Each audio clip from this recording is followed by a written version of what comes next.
Bem, meus amados irmãos, agora nós estamos aqui frente a frente com as pirâmides do Egito. Como nós sabemos, uma das 7 maravilhas do mundo. As pirâmides do Egito escondem em si verdadeiros mistérios no que diz respeito à beleza da sua construção. Haja visto que essas pirâmides levaram cerca de 30 anos para serem construídas, com cerca de 100 mil homens trabalhando diariamente. Imagine o que é isto. Nós temos aí o que você pode olhar, cada bloco de pedra desta que forma as pirâmides pode pesar mais de 100 quilos. E é mais curioso dizer a você que, somando estas pirâmides, você encontra aí cerca de 2.500.000 blocos de pedra.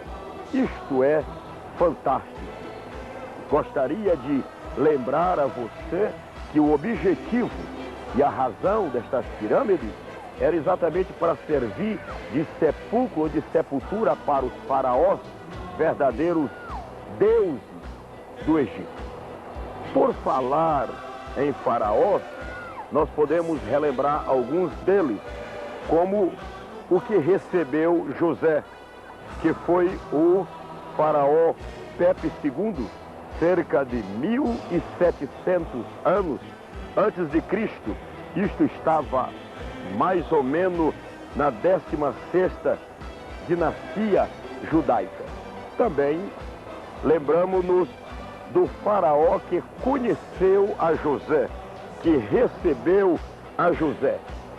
O faraó que recebeu a José já foi aquele que o reconheceu como um homem que tinha o espírito dos deuses, na linguagem dele, capacidade ou capacitado para administrar o período de fome do Egito, armazenando o alimento em depósitos que eram cavados, porque era a única maneira de mantê-los conservados e frios até que chegasse aquela época de fome. Também houve o faraó que oprimiu a Israel. Segundo os entendidos e a história, tratava-se de Ramsés II, que é o 3º rei da 19ª dinastia, filho de Sete I. Foi um grande guerreiro que empreendeu grandes batalhas e trouxe ao Egito o título de grandes conquistas.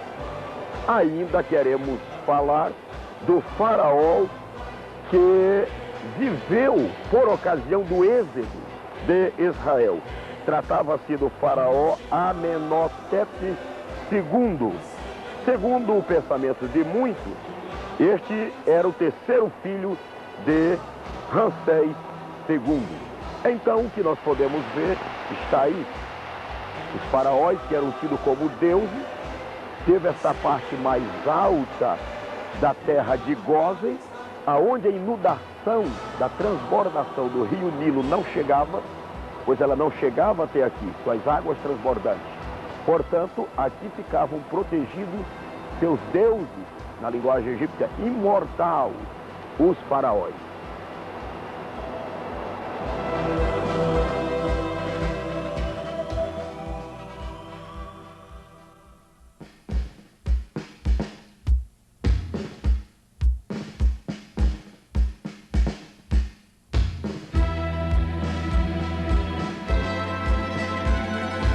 Daqui nós temos uma vista panorâmica e muito perfeita do que quero lhe mostrar e lhe dizer agora.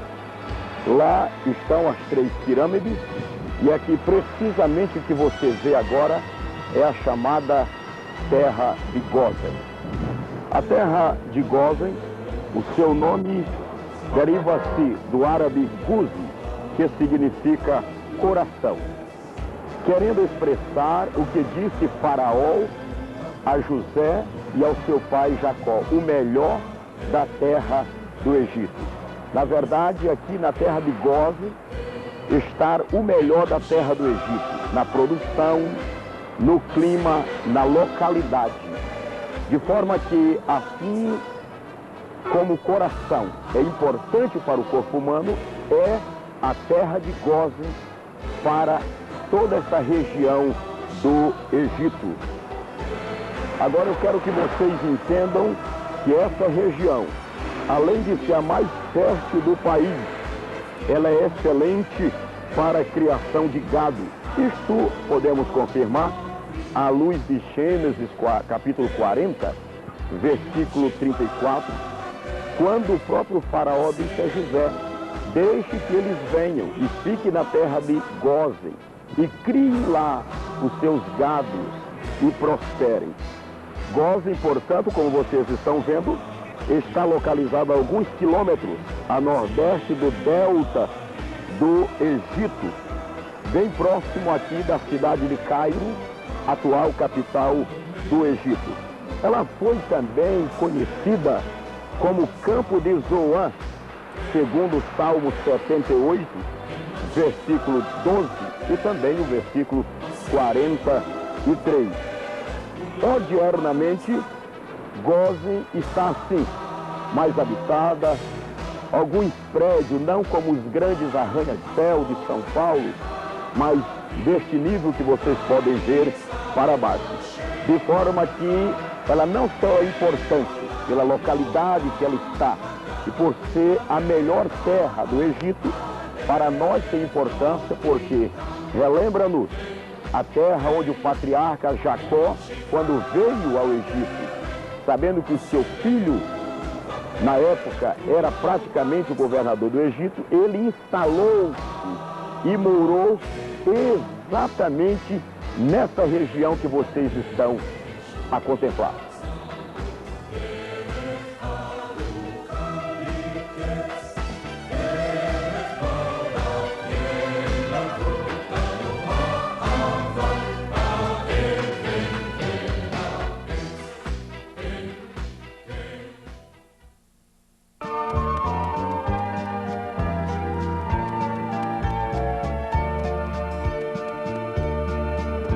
O que você está vendo agora é uma parte do Rio Nilo.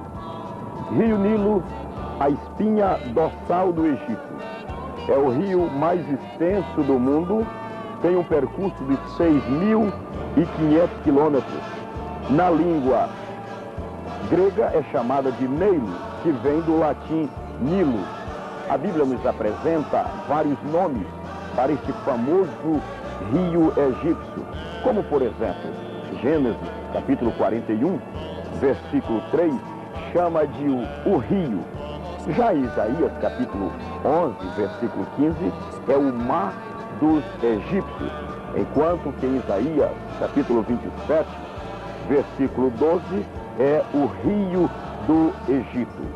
A formação do Nilo é muito importante, muito linda e mostra até um mistério de Deus, um milagre divino, pois o rio Nilo tem a sua nascente no coração da África, nos lagos chamados de Vitória e Tana. O Nilo, propriamente dito, é formado quando o Nilo Azul se encontra com o Nilo Branco entre as cidades Khartoum e Omdurmã, no Sudão. Os países que são sumamente dependentes do Nilo são o Egito e também Uganda, Tanzânia, Ruanda, Etiópia, Zaire. A nascente deste famoso rio do Nilo foi descoberta cerca de 1862 por um analista inglês.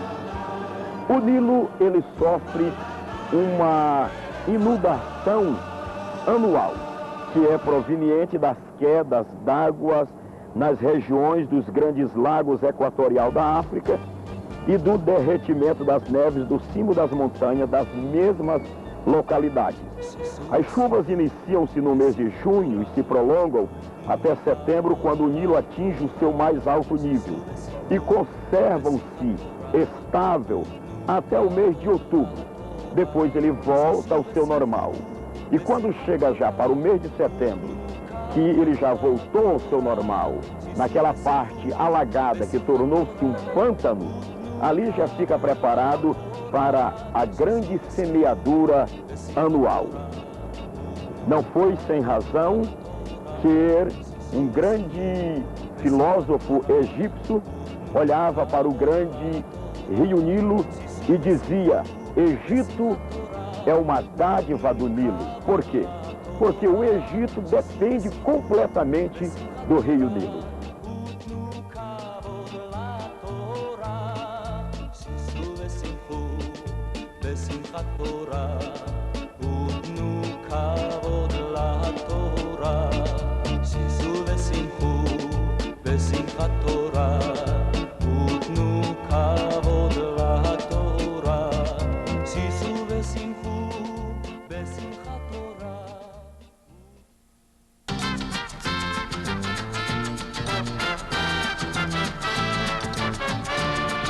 Esse é o Egito.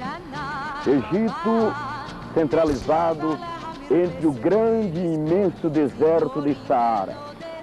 Egito milenar. Egito de quando Abraão aqui chegou, eles já se gloriavam de 1000 anos de história. Foi neste Egito calcicante de deserto, foi aqui que o povo de Deus, os filhos de Abraão, estiveram como cativos, como prisioneiros, mais do que isso, como escravos, durante 400 ou cerca de até 430 anos. Mas, como nós sabemos, chegou o dia quando Deus do céu, com mãos fortes, tirou o seu povo desta terra, levando-o para introduzir na Canaã, a terra que, segundo as promessas de Jeová, ao seu grande servo Abraão, terra que manaria leite e mel. Mas o que eu quero lembrar-vos agora é aquela ocasião esplêndida, aquela vitória esplêndida de Israel sobre os egípcios na sua saída, no seu êxodo, atravessando o grande deserto de Saara em direção a Canaã. Vocês estão lembrados que naquela ocasião houve um juízo da parte de Deus e um derramamento de 10 pragas sobre este povo egípcio. E o que eu quero lembrar-vos é o fato de que aquelas 10 pragas não foram simplesmente um juízo da parte de Deus sobre os egípcios, mas era, na verdade, uma verdadeira batalha, uma verdadeira guerra entre o Deus do céu e os deuses catalogados pelos egípcios, pois cada praga daquela enviada sobre eles era um desafio aos incontáveis deuses que eles tinham. Como, por exemplo, a primeira praga foi esta: as águas do grande rio Nilo tornam-se em sangue, e a vida do Egito depende do rio Nilo. Por sinal, eles adoram este rio Nilo, fazendo uma verdadeira nilolatria deste rio. E o protetor do grande rio Nilo era o deus Osíris.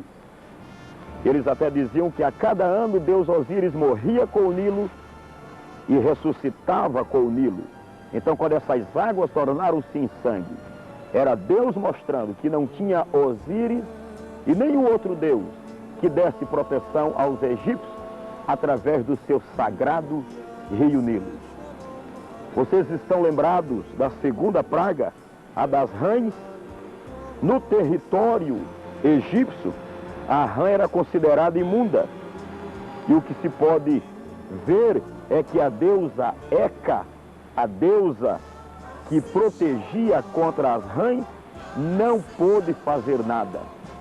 Para uma maior afronta, as rãs saíam do rio Nilo e entravam nas casas, nos palácios e nas cidades. Era como que o sagrado produzindo o imundo. A terceira praga, a praga dos piolhos.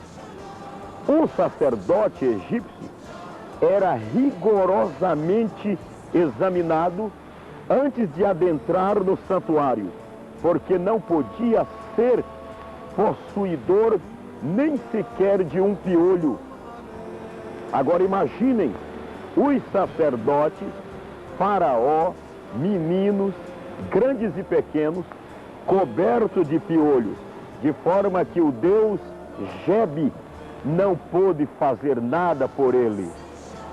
A terceira praga, a praga das moscas.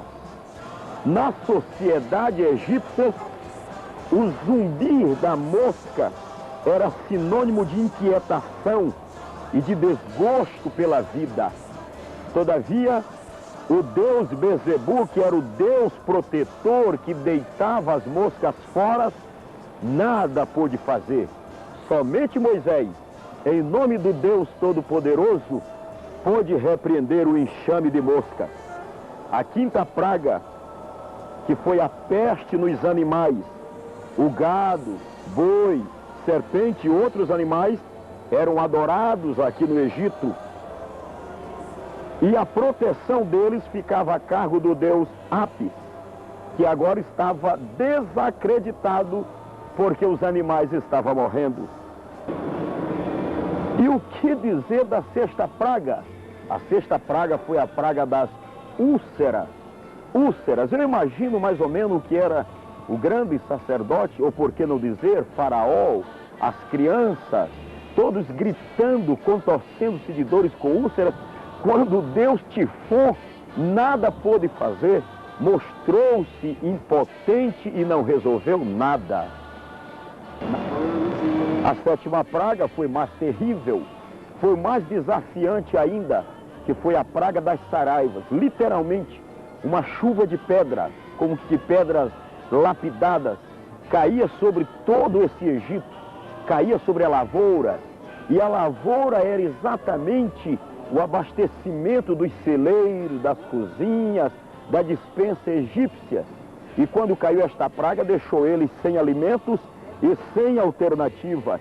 E o deus Serapis, por sua vez, mostrou-se impotente, porque não pôde impedir a chuva de saraiva. A oitava praga foi a praga dos gafanhotos. Com a presença de gafanhotos espantosos, comendo toda a erva verde, agitando o povo, levou o povo a uma certeza de que o desafio, a fome, seria maior ainda. E o que fez o deus Serapis? O deus Serapis ficou envergonhado, se ele existisse, e envergonhando os seus fiéis, os egípcios, porque não pôde repreender sequer um gafanhoto de sobre o Egito. E assim passa-se o juízo de Deus para uma nona praga, a praga das trevas. Trevas cobriam de tal maneira este Egito, de forma que os homens batiam-se uns nos outros, porque eram densas trevas. E Ra, a Deus da luz, não pôde resplandecer naquela hora, porque só existe o sol da justiça verdadeira, que é Jesus Cristo. Era uma verdadeira batalha entre os deuses, até que veio a 10ª praga. É interessante que o número 10, na numerologia bíblica, é o número das coisas completas. Eu quero crer que Deus estava mostrando que o seu juízo naquele momento era completo, que a sua tolerância estava se esgotando. Então veio a 10ª praga, a praga da morte de todos os primogênitos egípcios. Em cada casa egípcia, desde a casa de Faraó até a família mais humilde e mais simples, o primogênito estava morto, dos filhos. E quando nascia um primogênito na casa egípcia, ele era oferecido aos deuses egípcios, pedindo as suas proteções. E aonde estavam eles agora? Somente com a oração de Moisés pôde parar a mortalidade ou a mortandade, porque o Deus do céu colocou um ponto final. Esta foi a grande batalha do Deus do céu contra os deuses minúsculos, fantasia do Egito. Assim Deus tirou seu povo com mãos fortes desta terra para Canaã celestial.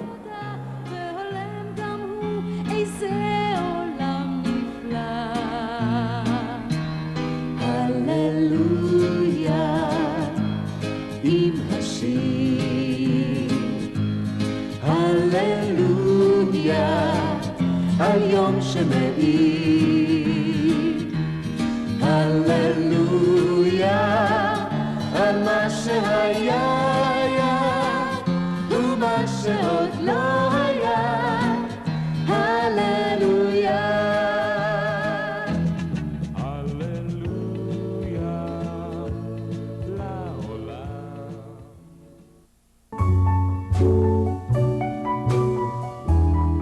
השדרות העיר.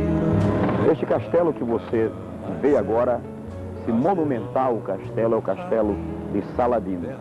Um guerreiro que você vai conhecer agora um pouco acerca dele, que viveu nos anos de 1100, mais ou menos, nas épocas dos cruzados. Como começou tudo isso? A explicação mais simples que eu posso lhe dar é que começou de uma tentativa. Saladino era um homem simples, sem status social, sem liderança política, sem influência. De repente, ele botou na cabeça que deveria brigar pelos seus direitos e tornar-se um homem que faria o que lhe viesse no coração. Então começou a matar, agir conforme o seu bel prazer. Desde que ele, agindo assim, conseguiu inspirar a muitos seguidores, como que chegando ele dissesse: eu quero lhe acompanhar, eu quero ter essa maneira de vida, eu quero defender estas suas teses, essa sua maneira de ser. De forma que, no fim já da época faraônica, Saladino consegue já com aqueles que ele cercam dominar o Egito. E não somente o Egito, mas da Turquia até aqui, tudo ficou como o seu domínio. Algo que começou mais ou menos numa desordem, como um homem desordeiro, agora criava essa dinâmica, essa dimensão de liderança tão grande. E foi assim que aqui no Egito acabou-se, a começar daí, com aquela época faraônica. Gostaria de dizer para vocês que dali começou praticamente mais um juízo sobre esta terra. Porque vocês estão lembrados que quando Deus tirou seu povo daqui através de Moisés, ele disse: o povo que vocês veem hoje, jamais o vereis. Esta é a grande verdade. Eu lhe mostrei o Egito, geograficamente, a cidade, mas o povo que hoje aqui ocupa não são mais egípcios. São, na verdade, árabes procedentes de todo este universo árabe, deste Oriente Médio, da Transjordânia e assim por diante. De forma que cumpre-se literalmente o que o Senhor falou através de Moisés, dizendo ao povo: este povo que hoje veis, nunca mais o vereis. De forma que este castelo de Saladino, hoje ele tem uma importância muito grande, porque nele também, nessa mesma área, como vocês possam ver, está um grande, majestoso e venerado templo muçulmano, onde eles adoram Maomé, aonde, através de Maomé, o grande profeta de Deus, eles creem que está adorando o Deus do céu. Porque, como os irmãos sabem, os árabes consideram-se filhos de Abraão por descendente de Ismael. Ismael foi aquele filho de Abraão quando ele coabitou com Agar, a sua escrava. Nasceu-lhe Ismael. Depois Ismael foi deixado com a sua mãe Agar em pleno deserto. Por um milagre divino, escapou. Os árabes até creem que não foi Isaac que foi imolado ou quase imolado lá no Monte Moriá, mas Ismael. Todavia, nós sabemos sem sombra de dúvida que isto não foi com Ismael, mas com Isaac, porque a promessa e a aliança de Deus com Abraão não era através de Ismael, mas através de Isaac. Este grande templo que vocês contemplam, templo muçulmano, aonde eles adoram o Deus Alá, aonde no mínimo 5 vezes por dia eles adoram ao Senhor. E uma vez por ano eles param para fazer um jejum prolongado de 40 dias. Aqui está o coração da crença dos árabes, a crença muçulmana.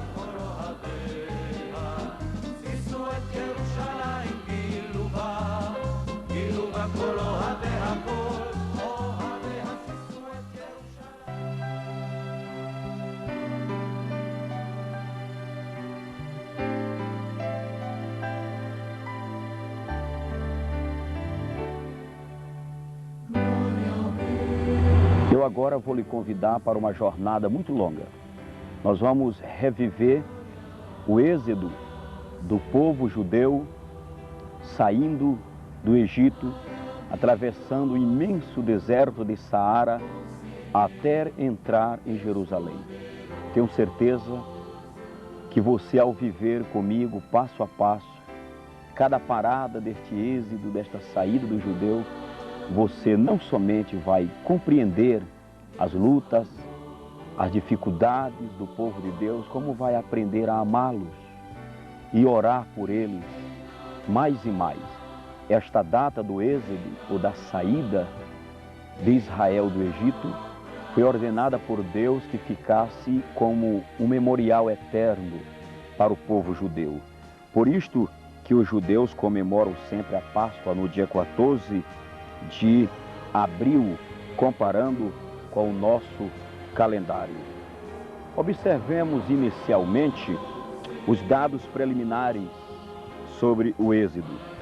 Este episódio é o mais marcante da história de Israel. A data da sua partida é um pouco incerta, porque a cronologia bíblica nem sempre pode ser dada com muita precisão. Mas acredita-se que aconteceu aproximadamente nos anos 1444 a.C. Moisés fez um censo completo do povo e das tribos, e nós podemos dizer que entre homens, mulheres e crianças estava ali um povo em torno de 3 milhões, contando homens, sem contar com mulheres e crianças. Deus é tão bom que conservou o estado patológico daquele povo, ou seja, eles não tiveram doença enquanto atravessaram o deserto.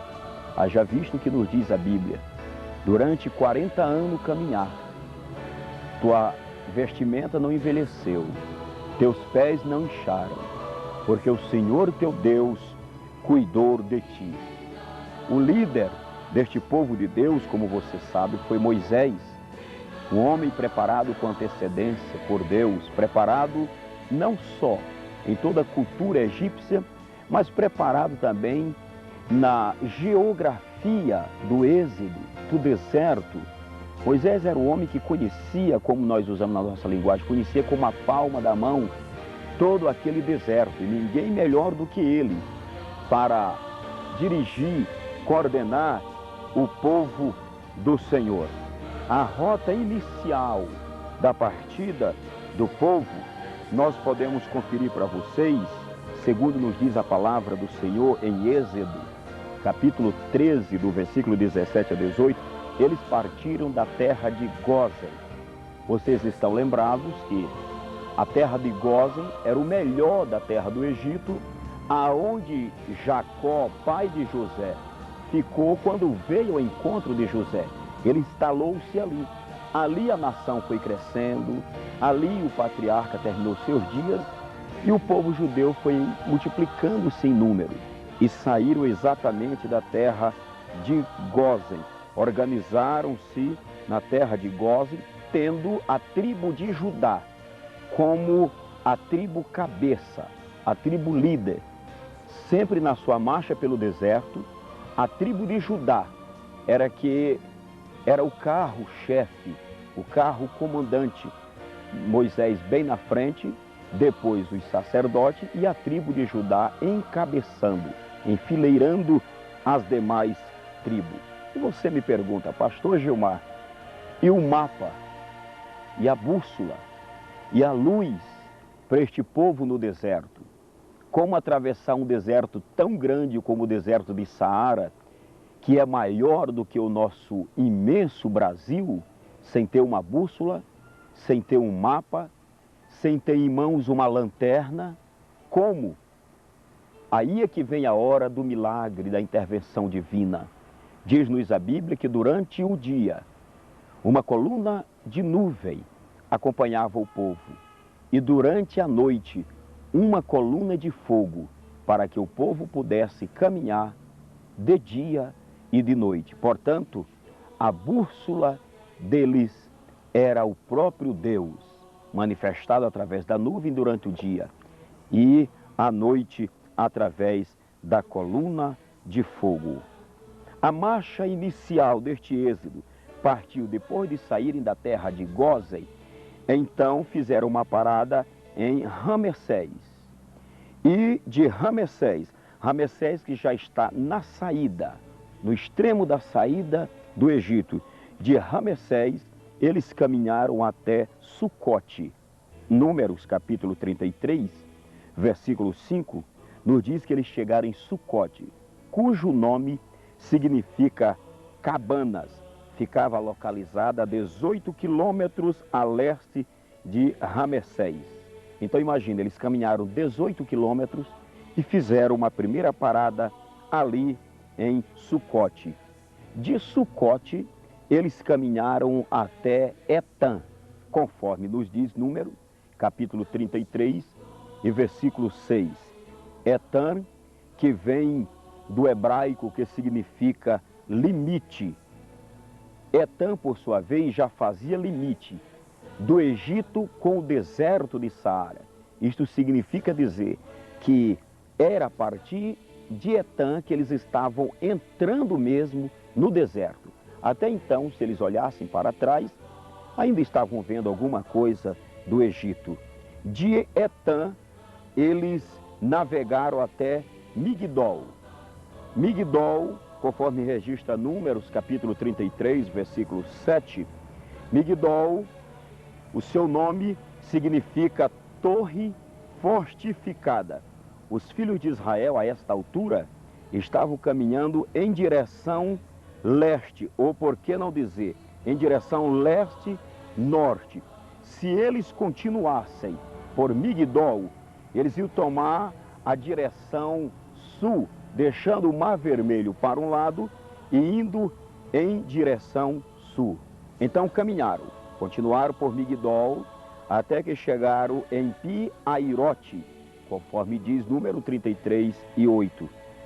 Ali está uma célebre cidade que foi disputada por Pitom e recebeu este nome de Pitom, que em uma época governou o Baixo Egito, porque, abrindo parênteses, o Egito estava dividido entre o Alto Egito e o Baixo Egito, de forma que de Pi-Airote eles começaram a navegar pelo deserto até que caminharam em direção da sua última estação, neste sentido.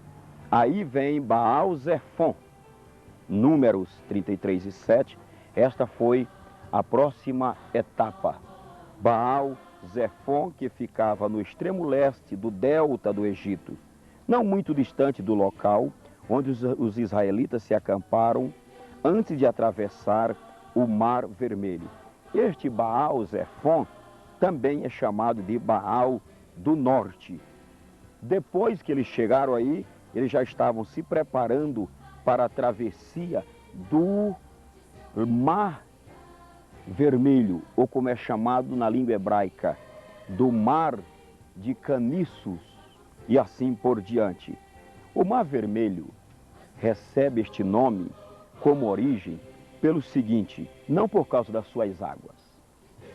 As águas não são propriamente vermelhas, mas as terras áridas que cercam o Mar Vermelho, dentro de um certo horário do dia, refletindo a cor da terra áridas que ele cerca, reflete um vermelho sobre as águas. E daí porque ele recebe o nome de Mar Vermelho. Mas na verdade as suas águas ela tem um colorido de um escuro azul e ora confundindo com o vermelho, dado o reflexo das montanhas que eles cercam.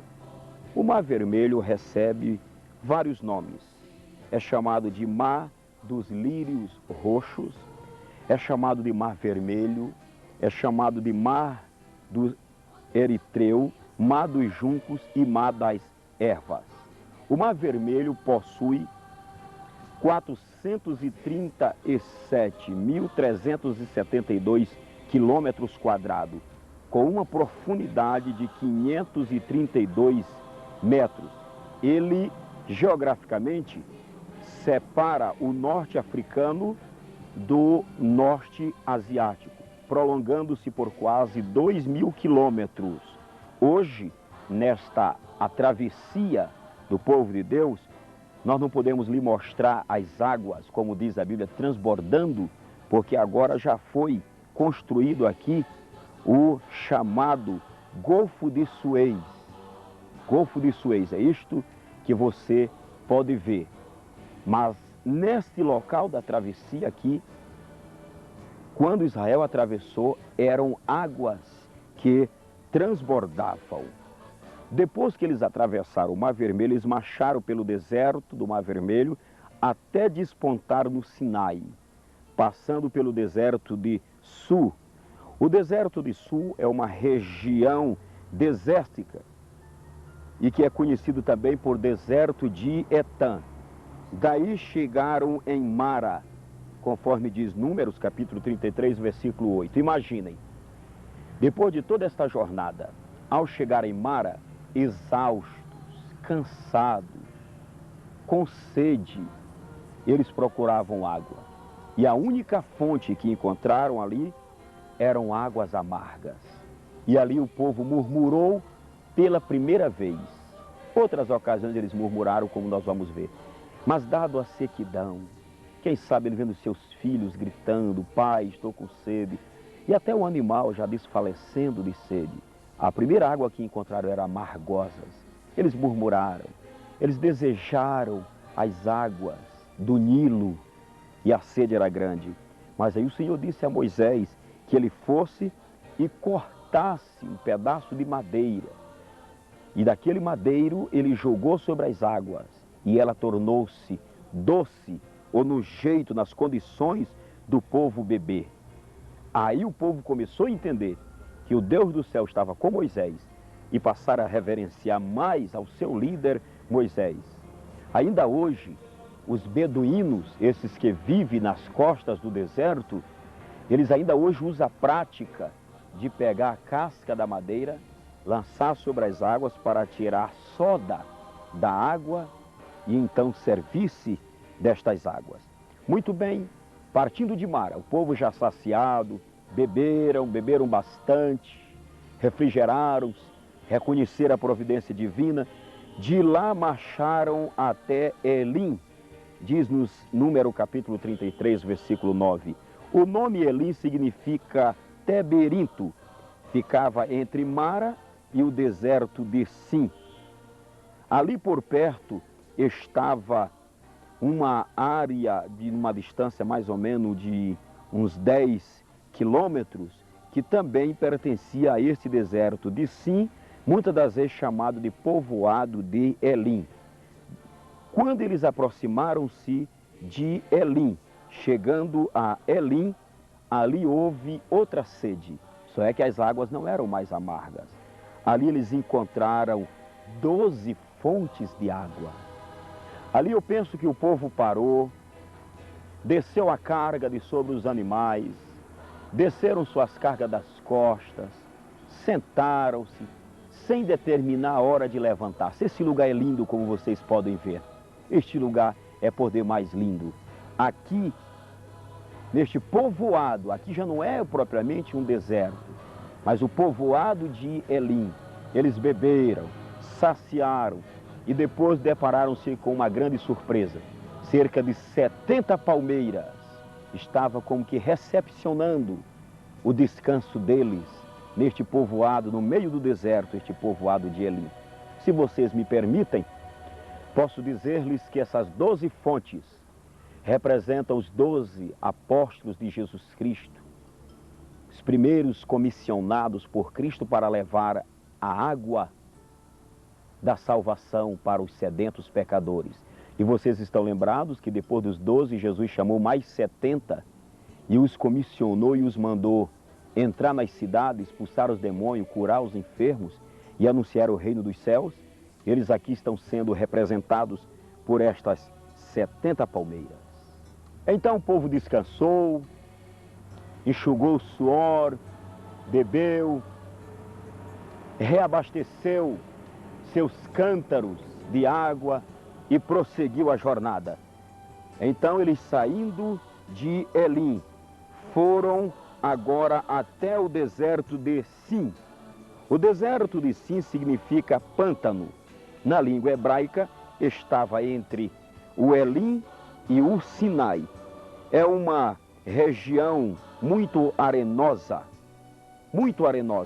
mas foi ali no deserto de Sim, nesse deserto arenoso, onde não se via nada. Quando eu digo arenoso para vocês, é porque até as árvores eram poucas. Era um deserto descoberto, destampado. E ali eles sentiram fome. Ali foi a vez da fome. A sede, a experiência da água ficou para trás. Agora foi a fome. Eles voltaram a pensar: quem nos dera estivéssemos no Egito para comer dos pepinos e dos melões do Egito. Nesta nossa viagem por aqui, eu, a minha esposa, meu companheiro, o irmão Elton, nós podemos provar dos melões, dos pepinos do Egito. Não resta dúvida, são apetitosos, são gostosos. E eu dou razão para Israel quando chega naquele deserto. E agora, o que comer? Eu penso que a provisão que eles trouxeram no caminho já havia terminado. E murmuraram de novo. Mas aí o Senhor disse a Moisés: fala ao povo e diga: agora vereis a providência do Senhor. E ali choveu o pão do céu. Foi no deserto de Sim que caiu o maná. E durante toda a jornada de Israel, eles viveram deste maná, deste pão que veio do céu, deste pão que o Senhor providenciou. Lá no livro dos Salmos, quando o salmista já está recordando esta jornada pelo deserto, ele faz uma pergunta assim: poderá o Senhor preparar-nos uma mesa no deserto? O Senhor preparou uma mesa no deserto para Israel. Não somente o maná, mas cordonizes voavam na altura no máximo de 1 metro. E eles cobriram, as cordonizes eram tantas que cobriram toda aquela região. E eles pegavam aquelas cordonizes e comiam, misturando-as com o maná. É aqui que o Deus do céu recebe o nome de Jeová Jiré. Jeová Jiré, o Deus da provisão, o Deus que tudo providencia. Eu estou certo que você conhece este Deus, Jeová Jiré, o Deus da providência. Do deserto de Sim, onde choveu o pão do céu, eles marcharam em direção a Refidim. Agora imagine, olha a lógica do êxodo. Quando chegaram no deserto de Refidim, a sede foi forte, a sede foi absoluta. O nome Refidim significa largueza. Foi o último acampamento de Israel antes de chegar no deserto do Sinai ou na planície do Sinai. Só é que aqui em Refidim o povo teve sede. Algumas coisas aconteceram aqui no deserto de Sindi. No deserto de Sindi travou-se a primeira batalha de Israel entre os filhos de Israel e os amalequitas. Estão lembrados? Moisés subiu ao monte, Arão segurava a sua mão, porque a sua mão era pesada. Então aconteceu isto, ele apoiava o seu braço sobre a pedra na rocha. E Arão segurava a sua mão. Enquanto a mão de Moisés estava erguida, Israel prevalecia sobre os amalequitas e assim venceu. Este auxílio de Arão, segurando o braço de Moisés sobre a pedra, significa a oração intercessória nossa de uns pelos outros, auxiliando, ajudando-nos uns aos outros na oração. Mas foi ali também, no deserto de Refidim, que o sogro de Moisés, Jetro, foi ao seu encontro e deu-lhe aquele sábio conselho, dizendo: este povo é muito, e tu vais cansar o povo, e tu não darás conta da tarefa. Divide o povo em grupos de 1000, de 100, de 50 e de 10, e escolhe homens sábios, tementes a Deus, e os põe sobre líderes de grupos de 1000, de 100, de 50 e de 10. E os casos mais difíceis eles trarão para ti. E Moisés acatou a oração do seu sogro. Mas o ponto culminante aqui no deserto de Refidim foi a sede. Quando eles tiveram sede, o Senhor disse a Moisés que caminhasse mais um pouco. Aí ele deparou-se com a grande rocha. E ele, ferindo aquela rocha, da rocha saiu água. E o povo bebeu, bebeu até saciar-se. Veja o milagre de Deus. Sobre aquela rocha estava o Senhor. Por quê? Ali estava Jesus Cristo. Que o Senhor disse: Moisés, vai e fala à rocha, porque eu estarei sobre a rocha. Moisés errou porque feriu a rocha, e era só para falar para a rocha. E quando eu digo para você que o Senhor Jesus estava sobre a rocha, é porque na segunda carta aos Coríntios, capítulo 10, de 1 a 4, diz assim: pois Israel bebeu de uma só água que saiu da rocha, e a água era Cristo, e a rocha era Cristo, porque ele estava presente sobre aquela rocha. Do deserto de Refidim, eles chegaram até a planície do Sinai, ou no deserto de Sinai, como nos diz Êxodo capítulo 33 e versículo 15. Logo que os filhos de Israel demandaram de Refidim, não levou muitos dias, adentraram ao deserto onde estava a milenar planície do Sinai. O Sinai é uma região muito vasta, cheia de pedras. Êxodo capítulo 20 nos dá detalhes maiores. Ali começa a acontecer a segunda etapa mais linda da vida de Israel. Porque a vida de Israel está marcada por 3 grandes acontecimentos: a passagem pelo Mar Vermelho, a entrega da lei no Monte Sinai e a conquista da terra prometida. Nós vamos nos deter aqui a pouco, agora aqui no Sinai, porque Israel acampou-se aqui cerca de um ano. Cerca de um ano, Israel parou aqui no Monte Sinai.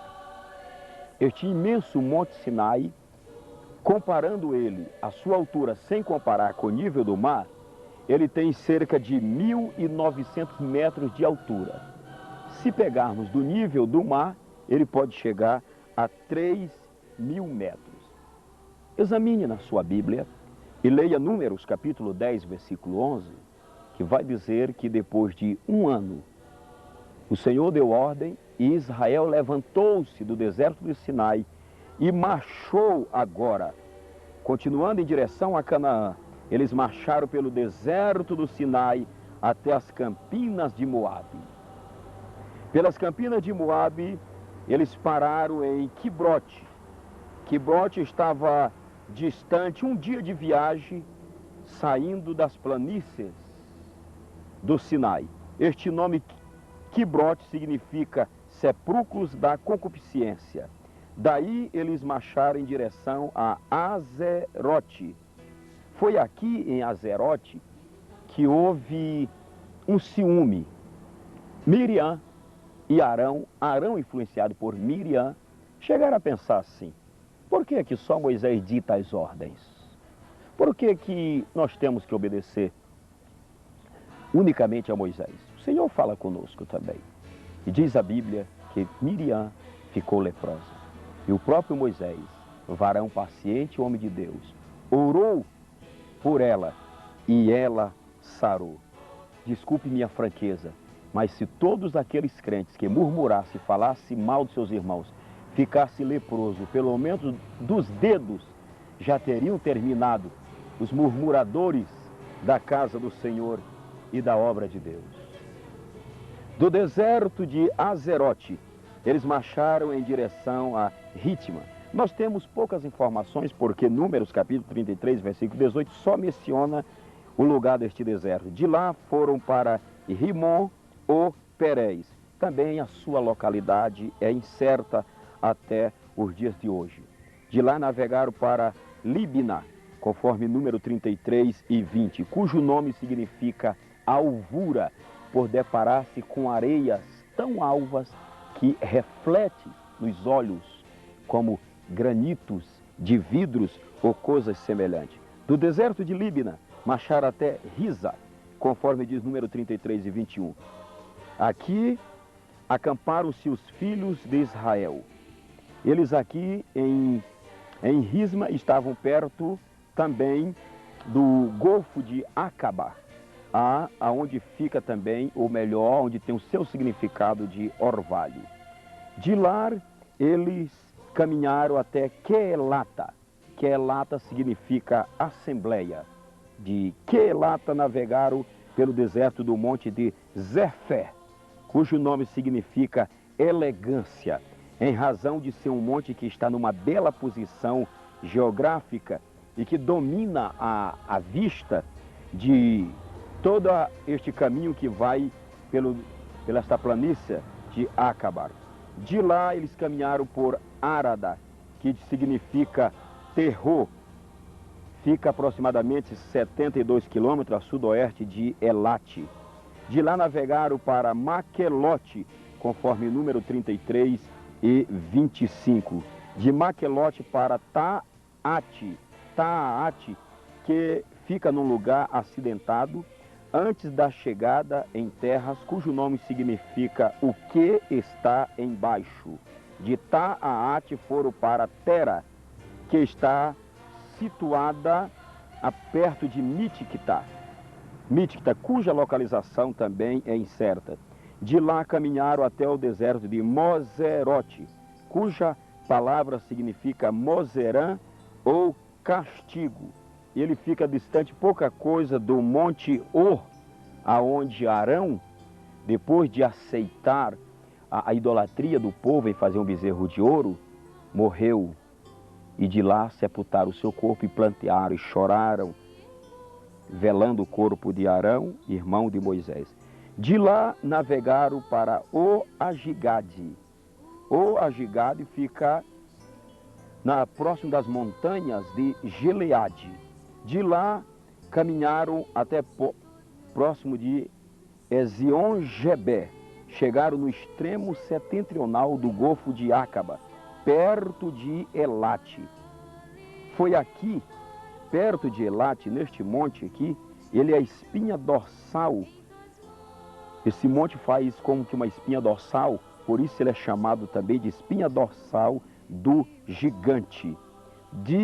Deste local, eles viajaram até o deserto de Zin. Por favor, não confunda o deserto de Zin, Z-I-M, com o deserto de Sim. O deserto de Zin, cujo nome significa Palmeiras Baixa, estava fixado cerca de 106 quilômetros a sudoeste do Mar Morto. Ficava muito distante já, extremo meridional da Palestina, e constitui-se já um limite ocidental das terras de Edom. De lá, finalmente chegaram ao Monte O. Quando os israelitas acamparam no Monte O, eles estavam na região fronteiriça de Edom. A tradição aponta para a localização exata deste monte, aonde foi feito o sepultamento de Arão. Este monte tem cerca de 1.600 metros de altura. Daí eles navegaram para Zalmona, cujo hebraico significa sombrio, devido se encontrar num local mais frio e que faz uma sombra parecido com um acampamento. Por isso o seu nome significa sombrio. De lá andaram até Punon, conforme diz número 33 e 42. Quando estavam a caminho de Moabe, há 3 dias de viagem, eles estariam chegando já visualizando, certo? Visualizando as planícies da Palestina. Eu creio que aí começou a alegria do povo de Deus. Eu creio que aí começou a se rejuvenescer as suas forças. Eu creio que aí os ânimos se renovaram, porque eles já estavam como que visualizando a terra prometida. Mas de lá ainda caminharam até ao monte chamado Montes de Abarim, que na língua hebraica significa regiões de além. Então eles já haviam deixado a outra região, já estavam visualizando aquela que era além para eles, mas que agora já estava aproximada. Caminhando, mais alguns dias, chegaram defronte do Monte Nebo. Atente bem para isso. Depois leia na sua Bíblia, Números 33 e 47. Nebo significa arauto, é o ponto máximo das montanhas de Abarim. Ficava defronte do local, por eles acampados, por ser uma elevação de 793 metros de altitude. Ficava também defronte de Jericó, ao norte da foz do Jordão, a 15 quilômetros a nordeste do Mar Morto. Hoje ele é chamado de Jebel Neba, em cujo cimo do monte Moisés contemplou a terra e dela se despediu. Chegamos nessa nossa jornada bíblica com o povo de Israel, neste êxodo do Egito. Nós chegamos agora nas Campinas dos Moabitas. Fica na região neotestamentária já. Está cerca de 7,5 quilômetros do Jordão. Jordão está já também ao norte do Mar Morto. Ali os heróis de Jeová iriam acampar cerca de 7,5 quilômetros. Eles estariam deparando-se com o Jordão. Agora atentem bem no que eu quero conferir com vocês. Saíram da terra de Gad, atravessaram o deserto, pararam nas planícies do Sinai, receberam o decálogo, a lei, caminharam, chegaram na planície dos Moabitas, com mais 7,5 quilômetros de caminhada. Para quem já cortou todo este deserto do Saara, estes 7,5 quilômetros parece um palmo sem tirar o segundo pé do lugar. E agora o Senhor diz a Josué, hoje engrandecerei o teu nome diante dos olhos deste povo. E disse, e acontecerá que, assim que os pés dos sacerdotes, daqueles que levam a arca do concerto, tocarem nas águas do Jordão, as águas se abrirão e o povo passará até enxuto. Mais uma vez, Jeová Jiré iu fazer as águas se abrir agora no Jordão, como fez com as águas do Mar Vermelho. E aconteceu que quando os pés daqueles que levavam a arca do Senhor pisaram sobre as águas do Jordão, as águas se abriram e Josué passou com o povo até enxuto. Agora era a hora do triunfo, era a hora do gozo, era a hora da alegria, era a hora dos abraços, era a hora da adoração. Milhares ficaram no deserto, porque no dia da entrega da lei perderam a paciência, fizeram um bezerro de ouro, prostraram-se, adoraram-se. Naquele dia morreram quase 3.000. Muitos ficaram. Esta geração que está atravessando o Jordão agora, para tomar conta de Jerusalém, para tomar conta da Canaã, terra que emana leite e mel, é uma geração nova. Uma geração que não conheceu José, talvez não conheceu Faraó. Haja visto que passaram 40 anos peregrinando. Eles estão conhecendo a Canaã, que lhes foi separada por Deus e prometida a Abraão, Isaque e Jacó. Viva essa Canaã agora com este povo de Deus.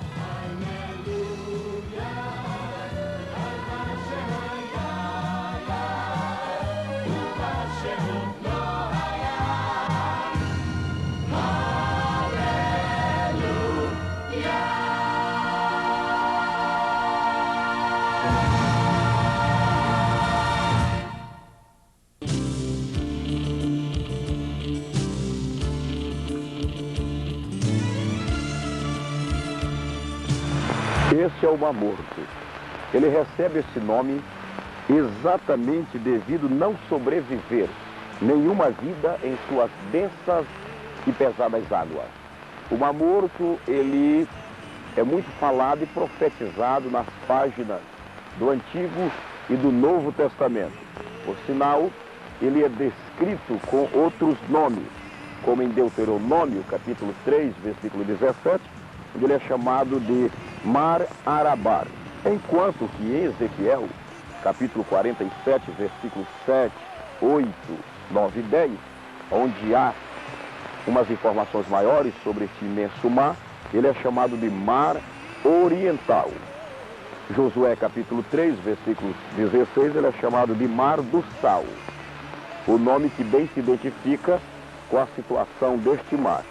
Já em Josué 3 e 16, é Mar das Campinas.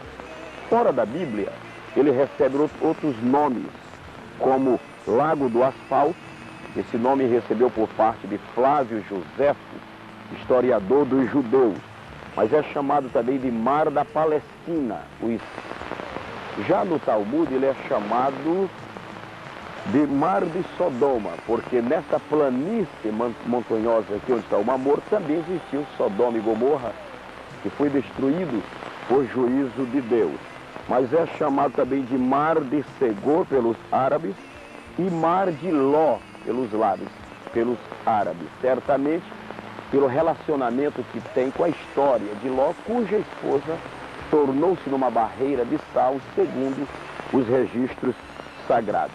Este referido mar, o Mar Morto, ele fica localizado aqui, no norte oriental do Mar Vermelho, e nós estamos precisamente ao sul da Palestina.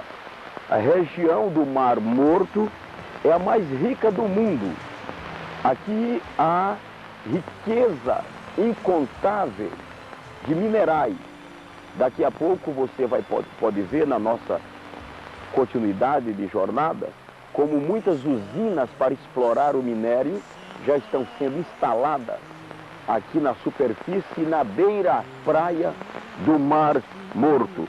O Mar Morto, ele pende ao norte, ou está distante do Mar da Galileia, cerca de 117 quilômetros.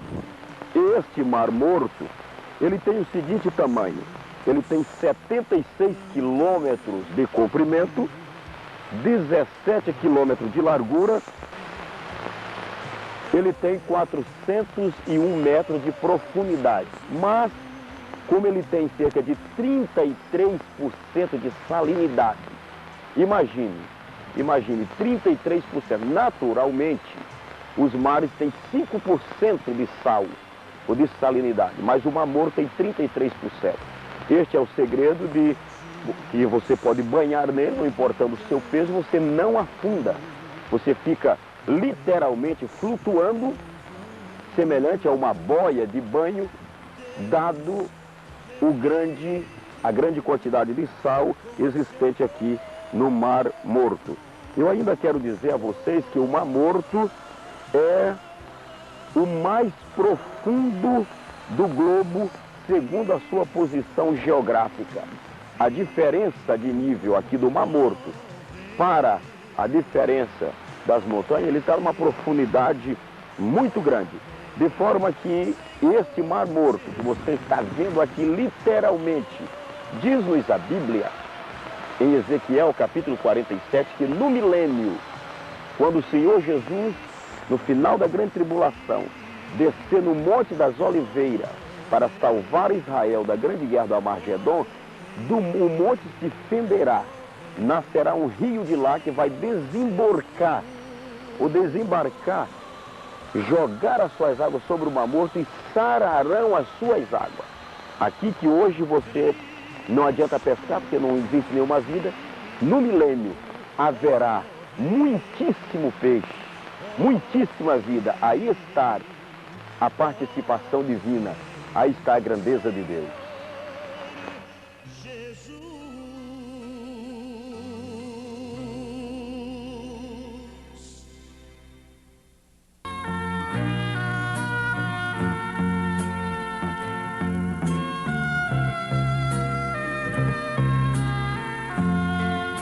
Este é o Rio Jordão. O Rio Jordão, ele está muito associado à beleza da história do batismo de Jesus por João Batista. Mas o Jordão traz, através das páginas da Bíblia, algo que completa esta sua importância e utilidade para nós. Por exemplo, a bacia hidrográfica do Jordão é o principal rio da Palestina. Sua posição geográfica é de uma beleza encantadora. O Jordão divide a Palestina em duas partes, a Canaã, propriamente dita, e a Transjordânia. O Jordão, por sua vez, tem três nascentes, a nascente oriental, a nascente central e a nascente ocidental. É importante dizermos que o Jordão é o único rio do mundo que está abaixo do nível do mar. Mas vale a pena dizer e lembrar aos amados irmãos que o Jordão tem uma história que corre através do ano e dos seus leitos, que é os seus acontecimentos, ou o que aconteceu às margens ou sobre o leito do Jordão. Por exemplo, sob as águas do Jordão, houve aquela experiência linda das águas abrirem-se para o povo de Israel passar quando estava já adentrando aqui na terra prometida. Aqui no Jordão aconteceu a matança dos Moabitas, a matança dos Efraitas. Também suas águas abriram-se quando Elias por ele passou, quando Eliseu por ele passou. Um dos fatos do Antigo Testamento marcante e que envolve o Jordão foi a cura de Naamã, o general da Síria, quando a sua empregada doméstica a serviço da sua esposa, portanto, disse para ele: lá na minha terra tem um homem de Deus e tudo o que ele fala acontece. E Eliseu disse para ele: vai e mergulha 7 vezes no Jordão. Quando ele mergulhou pela 7ª vez, ele saiu curado. A Bíblia diz que a sua pele era como pele de criança. O ferro do machado que caiu sobre o Jordão flutuou, veio, florou em cima, por ordem do homem de Deus Eliseu. João Batista batizou inúmeras pessoas aqui no Jordão. Dentre elas, o Santo Filho de Deus, Jesus Cristo, batizado aqui no Rio Jordão.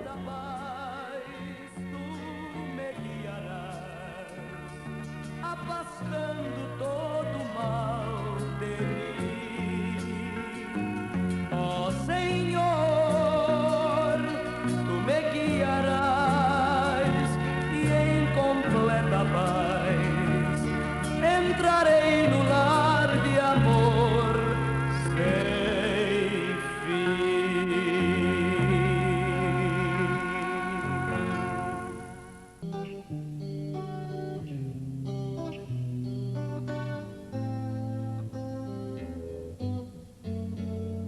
Nós estamos na entrada de Cafarnaum, ao lado do grande mar da Galileia. Cafarnaum foi onde Jesus Cristo centralizou a maior parte do seu ministério. Cerca de 2 anos ele desempenhou o seu ministério aqui em Cafarnaum. De forma que aqui você vai poder nos acompanhar e nós vamos conferir os lugares que foram palco do ministério de Cristo, dos milagres, dos sermões, dos eternos ensinamentos do Senhor. Portanto, esta é a entrada de Cafarnaum.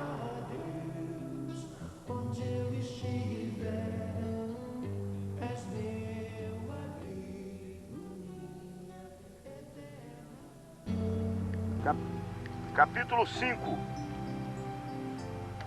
Assim nos diz a palavra a partir do versículo 1.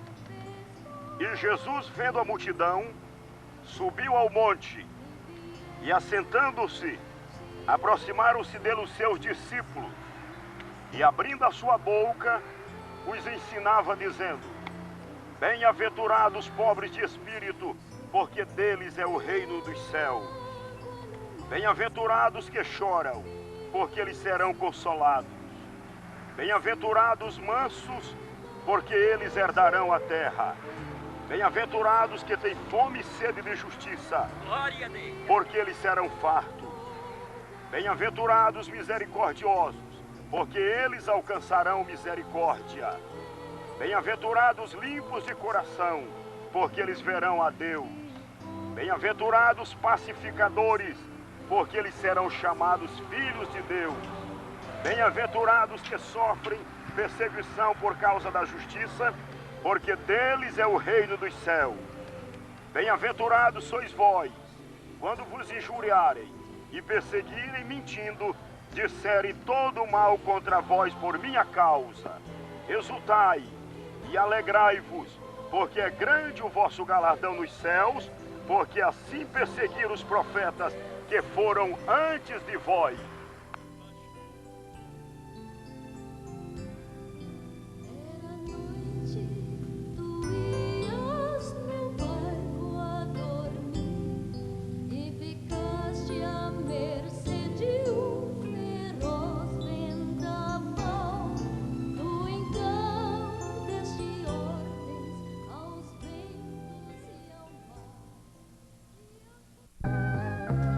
Nós estamos no Mar da Galileia, a maior fonte de águas de Israel.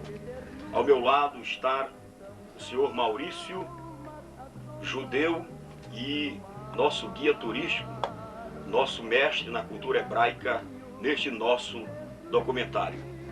O Mar da Galileia, ele tem outros nomes, como o Mar de Quinerete, que significa Quinor, significando cítara, Mar da Galileia, significa círculo, Lago de Genazaré, que significa jardim do príncipe, e Mar de Tibérias, em honra a Tibério. Vale a pena dizer a vocês que, apesar de chamarmos, e de no contexto bíblico, este grande lago receber o nome de mar, mas as suas águas são doces. Dada a sua dimensão, ele é chamado de mar.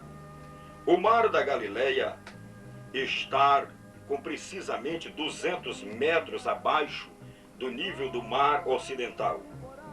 Tem uma dimensão cerca de 28 quilômetros de comprimento por de 7 a 14 de largura. A sua parte mais profunda está em torno de 45 a 50 metros de profundidade. Todavia, há locais dele onde a profundidade não passa de 4 a 5 metros de profundidade. Deste mar, onde é pescado o famoso peixe Pedro, nele também, além deste peixe, existe cerca de 22 espécies. E ninguém melhor do que o nosso guia turístico, o senhor Maurício, para conferir não as 22, mas algumas, quem sabe que ele lembrar, das espécies de peixe existente neste mar. Maurício, por favor.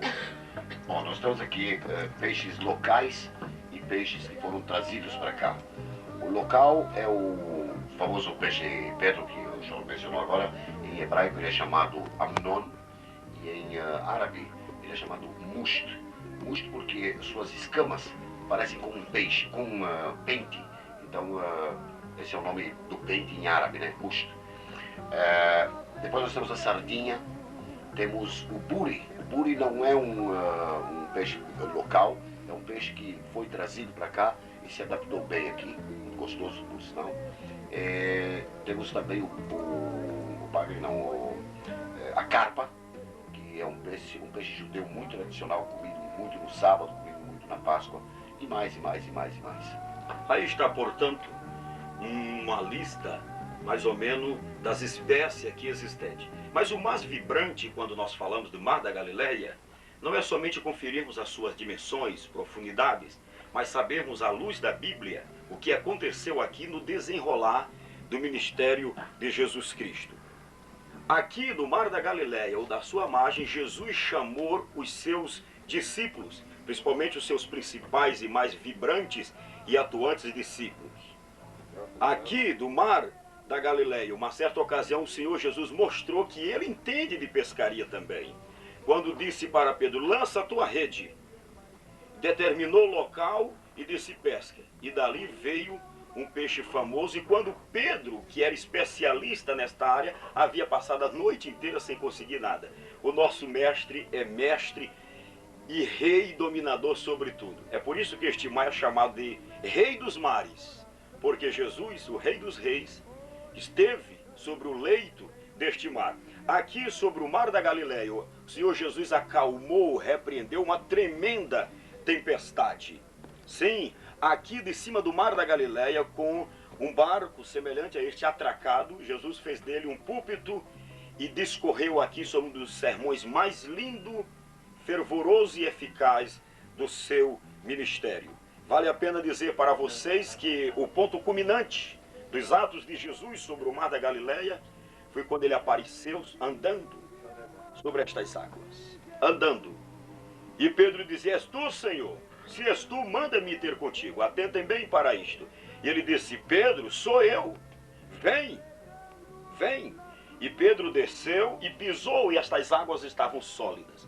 Mas o que eu quero salientar aos irmãos e aos amigos, que aquela palavra, vem, foi uma palavra específica para Pedro. Aquela palavra não é a palavra logos, a escritura revelada. Se você orar hoje e disser: eu vou descer em nome de Jesus, não vou afundar, com certeza você vai afundar. Você só não vai afundar. Mas pastor Gilmar, eu disse em nome de Jesus, mas ele não te autorizou para este caso. Pedro desceu porque recebeu uma palavra específica fora do logos, que é a revelação das escrituras. Ele recebeu uma palavra específica: Pedro, vem. Naquele momento, se outro discípulo descesse, talvez afundasse. Porque o Senhor disse: Pedro, vem.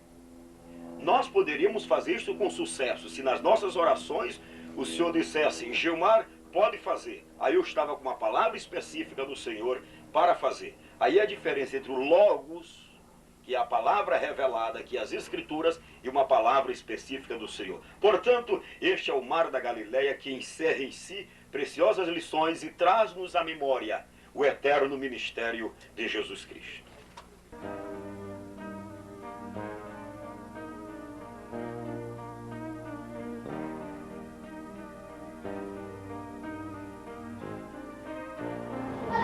Então, pela virtude do Espírito, voltou Jesus para a Galileia, e a sua fama correu por todas as terras em derredor. E ensinava nas suas sinagogas, e por todos era louvado. Chegando a Nazaré, onde fora criado, entrou no dia de sábado, segundo o seu costume, na sinagoga, e levantou-se para ler. Não se faz necessário fazermos a leitura completa, porque o pastor Dejaí fez uma leitura muito compreensível aos nossos ouvidos. Só quero salientar algumas coisas aqui. Na sinagoga, nesta aqui propriamente, conforme a passagem que nós lemos, na sinagoga.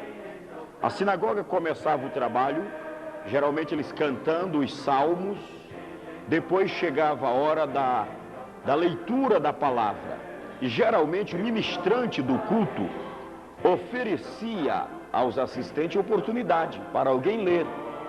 Então, aquele momento, quando foi oferecida a oportunidade, pensem assim mais ou menos: está livre a oportunidade para quem desejar fazer a leitura. Então, Jesus levantou-se. Eu imagino assim, naquele dia, ele sentado por aí assim, levantou o dedo e disse: eu faço a leitura. Aí vem aqui à frente, o assistente lhe entrega o rolo do profeta Isaías.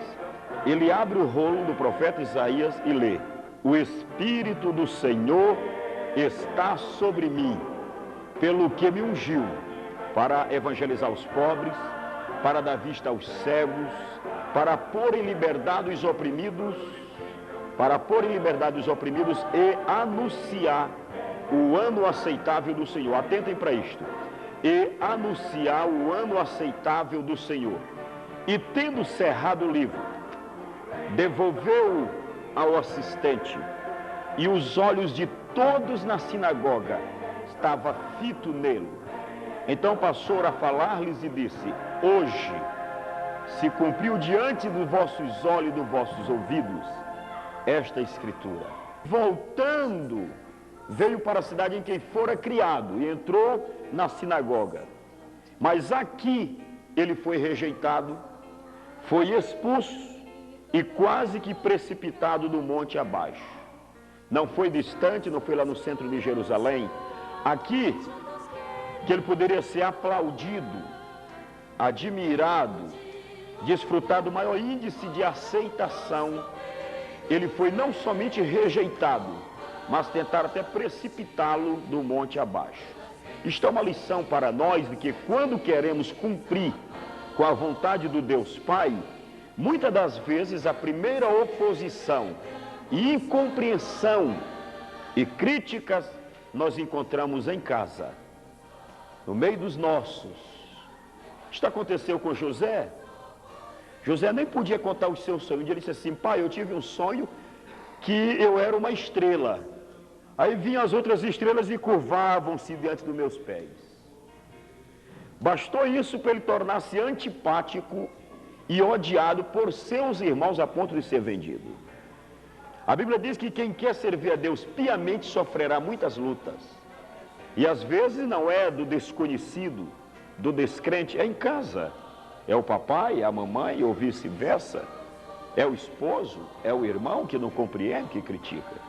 Na sua terra, ele foi expulso e tentaram matá-lo.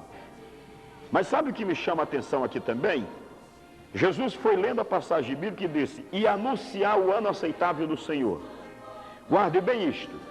Jesus Cristo conhecia as Sagradas Escrituras de uma maneira profunda e sistemática. Lucas capítulo 4, de 16 a 18, ela encontra-se no livro do profeta Isaías, no capítulo 61. Só é que Jesus não leu a passagem bíblica toda. Ele estava lendo o rolo do profeta, ele não leu toda. Ele leu até aí. E anunciar o ano aceitável do Senhor. Mas lá em Isaías 61, continua assim: e o dia da vingança do nosso Deus. Mas Jesus cortou bem aí. Parece que posso vê-lo aqui. Ele leu e disse assim: e anunciar o ano aceitável do Senhor. O ano aceitável no Antigo Testamento era o ano do jubileu, o ano da liberdade, o ano que era proclamado liberdade. Ele disse, lendo o livro do profeta Isaías, e anunciar o ano aceitável do Senhor. Aí não leu, e o dia da vingança, aí guardou, devolveu, e disse: hoje se cumpriu essas escrituras. Só leu até onde estava se cumprindo. Ele conhecia a Bíblia no seu tempo, a profecia no seu tempo. Se ele passasse dali e dissesse: hoje se cumpriu essas escrituras, o rabino dizia: senta, Nazareno, porque tu não conheces a escritura. Como é que está se cumprindo o juízo hoje? Ele leu até no ano aceitável e parou. Disse: hoje está se cumprindo esta profecia. Agora, o dia do juízo está para vir ainda. Então, com estas palavras, eu deixo um incentivo a todos que aqui estão. Dediquemo-nos ao estudo profundo, sistemático, temático, doutrinário e exegético das Sagradas Escrituras. E assim, estas Escrituras cumprir-se-á cada dia diante de nossos olhos, ouvidos e na nossa vida. Amém.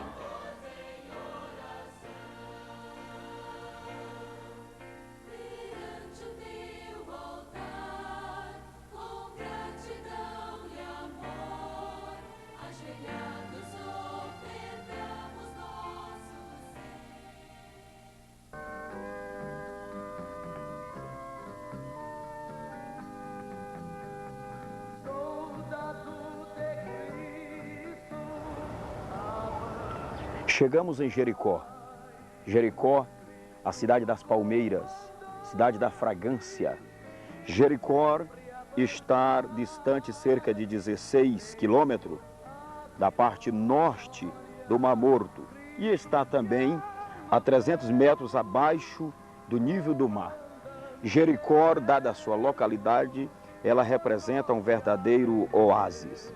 Dificilmente chove em Jericó, mas mesmo assim ela é conhecida como a cidade das palmeiras. A palavra Jericó, ou a menção sobre a cidade de Jericó, aparece cerca de 61 vezes na Bíblia Sagrada. Em Jericó sucederam os seguintes fatos. Ela foi destruída por Israel sob a liderança de Josué. Estão lembrados de quando Josué, com todo o exército de Israel, circulou Jericó por 7 vezes.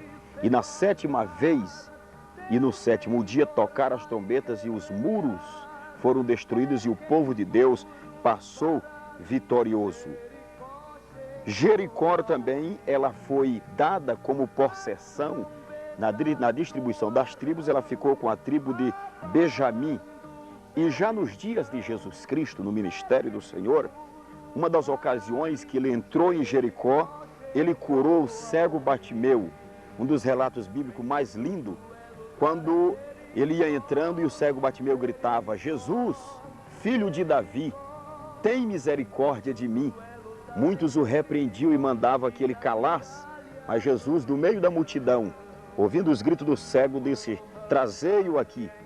E quando o trouxeram, ele disse: que queres que eu te faça? E Bartimeu acertadamente disse: que eu veja. E o Senhor disse: vê. Foi um dos acontecimentos marcantes da passada de Jesus por Jericó. Em Jericó também aconteceu a inesquecível conversão de Zaqueu, só que em uma outra ocasião. Já na última semana do ministério de Jesus, diz-nos a Bíblia que, passando ele por Jericó, não tinha nem intenção de pernoitar ou de pousar em Jericó. Passando ele, aconteceram coisas magníficas, inclusive a conversão de Zaqueu. Zaqueu era um publicano, desejava conhecer ao Senhor, e ele, como era um homem de pequena estatura, subiu em uma figueira brava. Como você pode ver, ele subiu nesta figueira, e quando o Senhor chegou naquela localidade, disse: Zaqueu, desce depressa, porque hoje me convém pousar em tua casa. Quem encontra-se com Cristo encontra logo a transformação. Zaqueu disse: Senhor, resolvo repartir os meus bens com os pobres. E se de alguém eu tomei alguma coisa, eu quero restituir quadruplicadamente. Então ali já estava a mudança na vida de Zaqueu. Tudo isto nos traz memória, ou em memória, esta linda Jericó.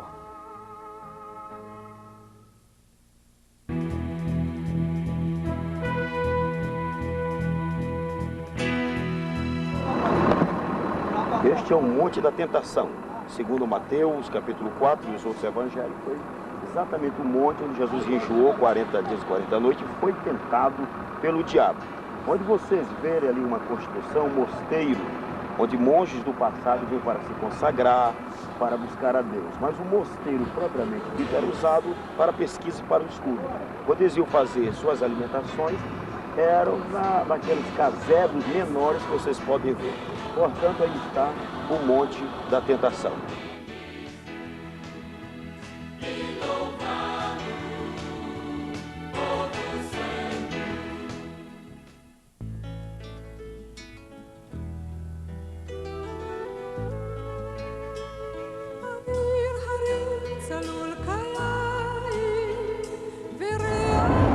Nós estamos em frente à antiga Jerusalém ou a Jerusalém Velha. Aqui estão seus muros com milênios de anos de história e ali precisamente a porta de Damasco ou a saída para Damasco. Por ela passa a Via Dolorosa que dá acesso ao Calvário. Portanto, por aqui e mais lá de dentro começou o trajeto penoso e sacrificial de Cristo rumo ao Calvário. Jerusalém, o seu nome significa lugar de paz, de habitação segura. Entre as cidades do mundo é a mais famosa. Os jebuseus foram os antigos e primitivos moradores de Jerusalém, antes dela ser conquistada por Josué. A palavra Jerusalém aparece cerca de 796 vezes na Bíblia. Não somente este nome é aplicado a Jerusalém, mas na Bíblia Sagrada, do Gênesis ao Apocalipse, ela é conhecida, identificada com vários nomes. Como, por exemplo, em Isaías capítulo 29, versículo 1, ela é chamada de Ariel. Em Gênesis 14 e 18 é chamada de Salém, ou Terra da Paz. Em Josué 18 e 28 é chamada de Jebus. Em 2 Samuel 5 e 7 é Cidade de Davi.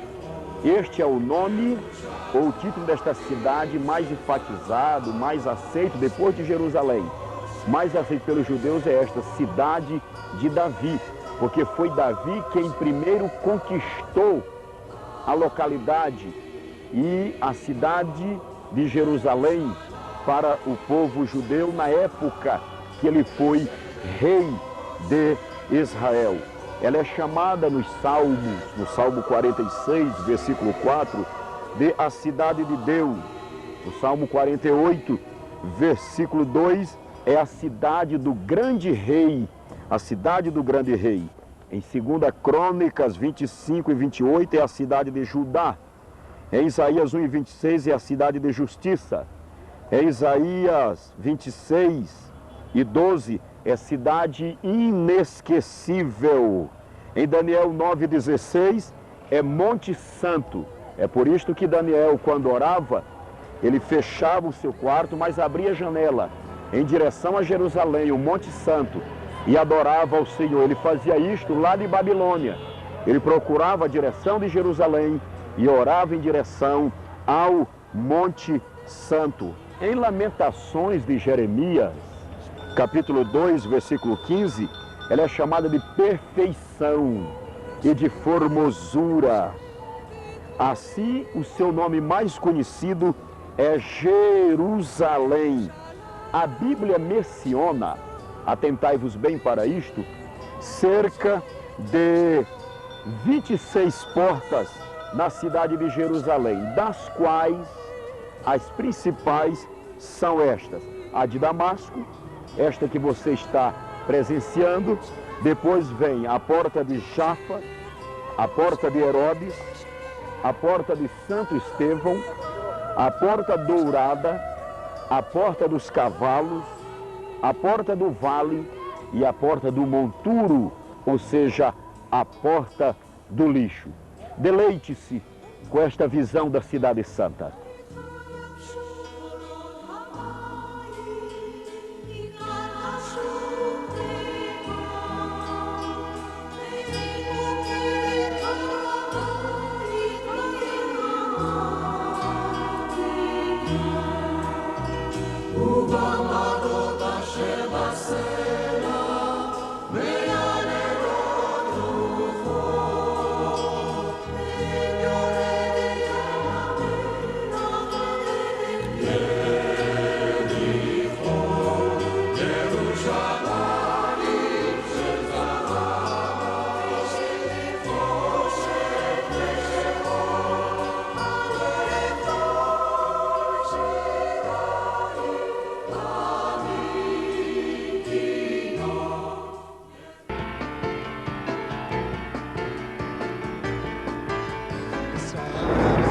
O Muro das Lamentações fala da vida de oração e esperança do povo judeu. O povo judeu viveu uma vida religiosa e devocional que podemos distribuí-las assim. Eles viveram de tenda, tabernáculo e templo. E quando se fala de templo, podemos lembrar que na vida de Israel houve no mínimo 3 grandes e principais templos. O Templo de Salomão, o majestoso Templo de Salomão, que a Bíblia em 2 Crônicas registra a beleza, a majestade daquele templo. Estão lembrados que no dia da sua inauguração a glória do Senhor entrou naquele templo de tal maneira que nem Salomão, nem a tribo de Levi, nem os sacerdotes podiam ministrar. Mas aquele templo foi destruído. Depois veio o templo de Zorobabel, reconstruído por Neemias, por Esdras e por Zorobabel. Quando eles estavam reconstruindo aquele templo que não tinha a majestade, a riqueza, o tamanho e nem mesmo a beleza de suas paredes revestidas de ouro, eles ficaram abatidos. Aí é quando o Senhor usa Zorobabel e diz: quem viu o primeiro templo e que este vê, saiba que a glória do segundo templo será maior do que a do primeiro. Mas o templo de Zorobabel também foi destruído. Depois foi construído o templo de Herodes, mandando restaurar o que sobrou do templo de Zorobabel e fez um majestoso templo chamado Templo de Herodes. Foi este templo de Herodes que foi destruído nos anos 70 depois de Cristo, quando o general Tito, general de Roma, cercou Jerusalém, saqueou Jerusalém, ela foi destruída. E o que sobrou deste terceiro e último templo é exatamente aquele muro, chamado de o Muro Oriental ou o Muro das Lamentações. Por que Muro das Lamentações? Porque desde aqueles longos anos, os judeus, sabendo que a única coisa que lhe restou do seu majestoso templo foi aquele muro. Vocês podem ver a quantidade deles que ali estão. Ali eles choram, lamentam, pedindo o seu novo templo. Ali são deixados pedidos de oração. E há uma profecia bíblica que apoia a oração de um judeu daqueles. O livro de Ezequiel fala da restauração do templo, que será o quarto e último na história de Israel, quando o templo será restaurado, reconstruído e o culto nacional de Israel será reativado também. Portanto, atentem bem para aqueles judeus orando na esperança de que qualquer dia desse o Messias apareça e lhes dê um novo templo.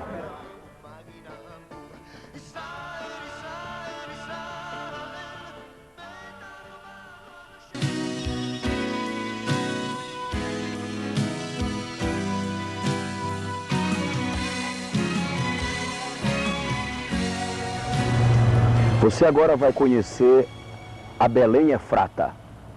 Belém, que significa Casa do Pão, fica a 10 quilômetros a sudoeste de Jerusalém, na estrada que vai para Beersheba. Está a 750 metros acima do nível do mar Mediterrâneo. Antigamente, ela foi chamada de Belém Efrata, exatamente para distingui-la de outras que tinha o nome de Belém, como a cidade de Belém, que tinha no território de Zebulon. E nesta Belém Efrata é que aconteceu o nascimento do nosso amado Salvador Jesus Cristo. Outros acontecimentos são registrados à luz da Bíblia na Belém Efrata. Por exemplo, o encontro de Ruth com Boaz. Belém também foi o berço natal ou o berço do nascimento de Davi. Nós podemos tirar isto claramente pela ordem que o Senhor deu a Samuel, quando disse: Samuel, até quando insistirás tu com Saul, de uma vez que já o tenho rejeitado? Vai a Belém, à casa de Jessé, porque eis que escolheu dos seus filhos para constituí-lo rei em Israel, e o seu reinado não passará. Vejam que coisa linda. Belém é a cidade natalícia de Davi, e Jesus Cristo é chamado, um dos seus nomes, de Filho de Davi, Rebento de Davi. Podemos enfatizar ainda para você que aqui foi o glorioso, majestoso nascimento do Senhor Jesus Cristo. Mas ligado a isto está o triste quadro da matança dos inocentes, quando Herodes mandou matar todas as crianças do contorno de 2 anos para baixo. Aí ouvia-se como o choro da Belém Efrata. Ele é a luz da esperança que surgiu.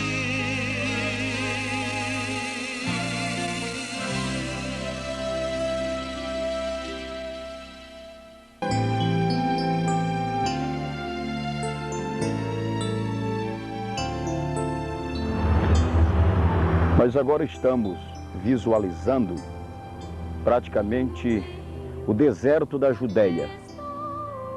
Tudo que você está vendo aqui compreende parte do deserto da Judéia.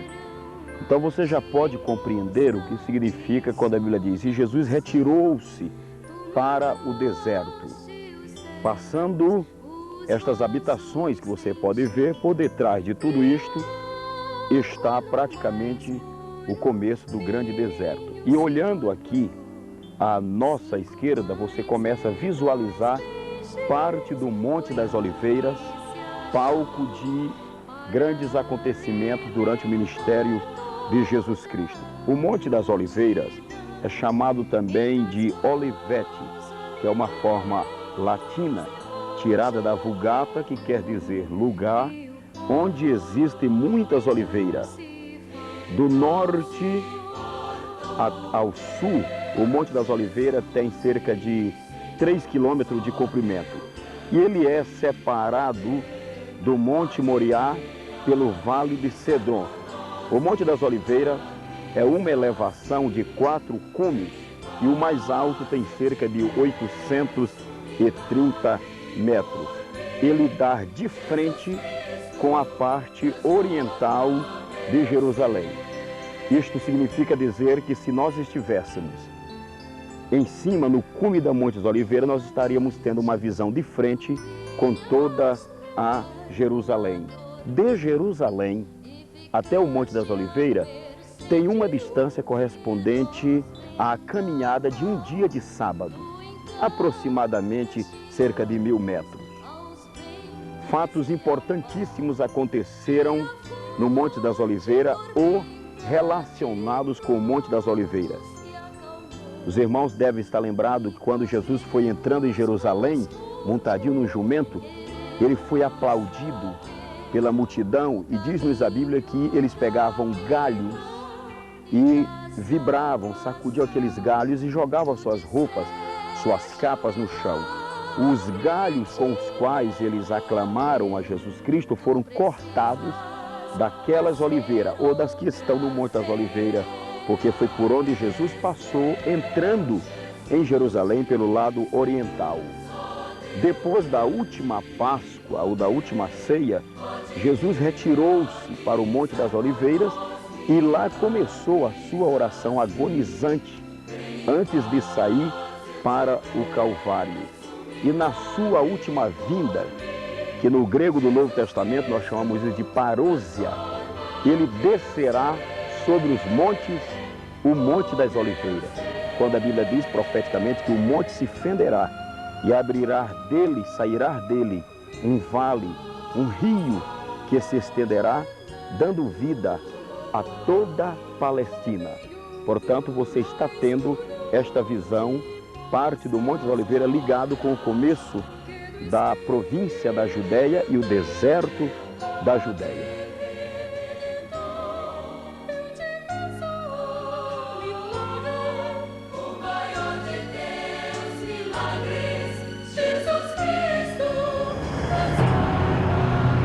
E vale a pena ainda lhe lembrar que na parte ocidental do propriamente Monte das Oliveiras está o tradicional sítio do Getsemane, como chama o judeu. E este Getsemane, que no original grego significa prensa de azeite, foi o local exato onde Jesus agonizou-se perante o Pai e dizia: Pai, se possível for, passe de mim este cálice sem que eu beba. O Getsemane foi o começo da agonia e do sofrimento de Cristo, de lá rumo ao Calvário. Estão chegando os pretensos donos de Jesus. Getsemane. Este nome no original significa prensa de azeite. Aqui Jesus estava formando o óleo da unção da igreja. Verdade. Por isso João, quando escreve, diz assim: vós tendes a unção do santo. Isaías disse assim, porque ele foi moído.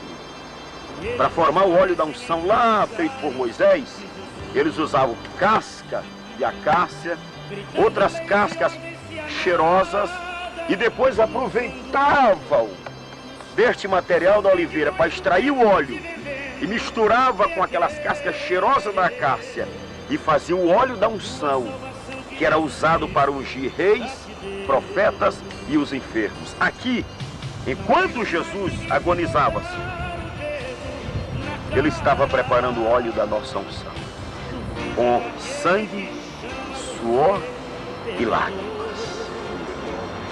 E lágrimas. Aleluia. Aleluia. Aleluia.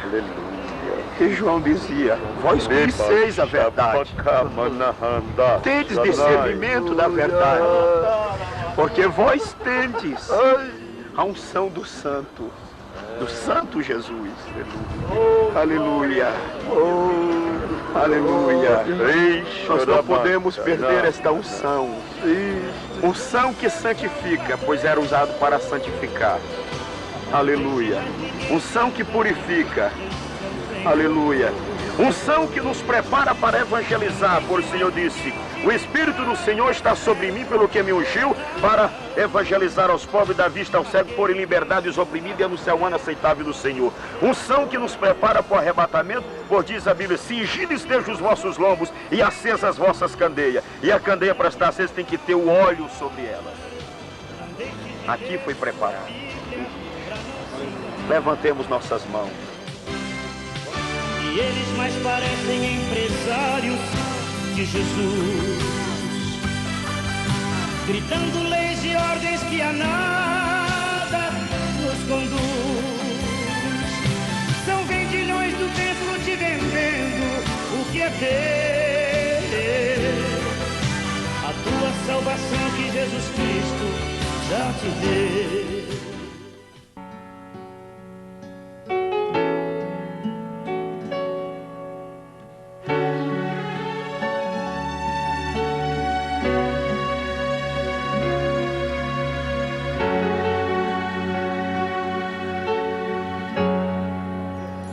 Esta é a Via Dolorosa, nós estamos nela. Daqui começou a caminhada sacrificial de Jesus Cristo, o Cordeiro de Deus. Daqui ele começou a sua marcha rumo ao Calvário. Como nós lembramos, o Calvário significa o monte da morte de Cristo, que também recebe o nome de Monte Caveira. Monte Caveira porque quando ele é olhado de um certo aspecto, ele tem a aparência de um crânio humano. Aqui na Via Dolorosa, ele foi saindo carregando a sua cruz. Mas quando nós falamos de cruz, lembremos-nos que existiu 3 tipos de cruzes. A cruz chamada Cruz de Santo André. Também existia a cruz chamada Cruz Emissa. Ela tinha o formato de uma espada romana. Também existia a cruz naquela na qual o Senhor foi crucificado, cuja parte de cima era chamada de patíbulo, pois ela tinha o formato de um T maiúsculo. O réu, quando sentenciado, levava o patíbulo. Só é que isto era uma tora de madeira muito grande. Então ele saiu caminhando aqui, carregando esta parte de cima, o patíbulo. Segundo alguns historiadores, já saiu com ele pregado em suas mãos. Imaginem, mais lá na frente tem subidas e degraus. Ele saiu carregando a sua cruz. Caminhando alguma distância, chegou a cair. Mas ele pagou o preço devido. Ele estava ali como o bode expiatório, como um cordeiro inocente e um cordeiro que estava nos substituindo. Portanto, vejo por onde trilhou o nosso mestre nos últimos dias do seu ministério.